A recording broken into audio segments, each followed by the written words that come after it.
नमस्कार मित्रांनो, आज आपण आजच्याची वजाबाकी कसं सोडवायचं एकदम सोप्या पद्धतीने त्याबद्दल आपण शिकूया. लक्षात भिन्नाची वजाबाकी तुम्हाला येते. आता पाहूया आपण आजच्याची वजाबाकी. इथं पहा, दोन भिन्न तुम्हाला दिसतात आडव्या पद्धतीने मांडलेले तणू. त्याला आपण एकक आणि दशकामध्ये बसवूया. लक्षात उभ्या पद्धतीने पहा, इथे 26 वजा किती आहे? 6 1 2 वजा 8 1 इकडे पहा, आता 6 लहान संख्या आहे आणि 8 मोठी संख्या आहे. लहान संख्येतून मोठी संख्या म्हणजे 6 एककातून 8 एकक जातात का? नाही.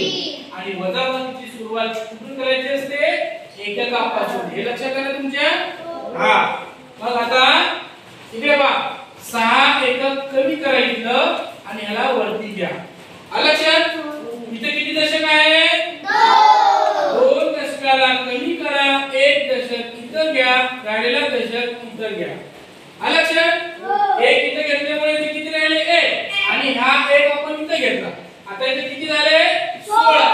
मग 8 पासून 16 वजा 9 10 11 12 13 14 15 16 किती राहिले? 8. मग 8 एकक इथे लिहा. लक्षात मग आता इथे किती दशक राहिले? 1 दशकातून 1 दशक कमी झाले, किती राहिले? 8. आता अधिक समजण्यासाठी आपण दुसरं उदाहरण सोडवूया. लक्षात इथे किती आहे? 46 वजा 29. मग 46 मध्ये 6 एकक 4 दशक 9 एकक 2 दशक. 46 वजा हे वजाबाकीचं चिन्ह. आता परत कसं? इथं 6 लहान आहे, 9 मोठा आहे. 6 एककातून 9 एकक जातात का? नाही. म्हणून या 6 एककाला कमी करा, इथं वरती घ्या. ह्या 4 दशकाला कमी करा, 1 दशक इथं घ्या. किती दशक राहिले? 4 दशकातून 1 दशक इथं गेल्यावर किती राहिले? 3 इथं घ्या.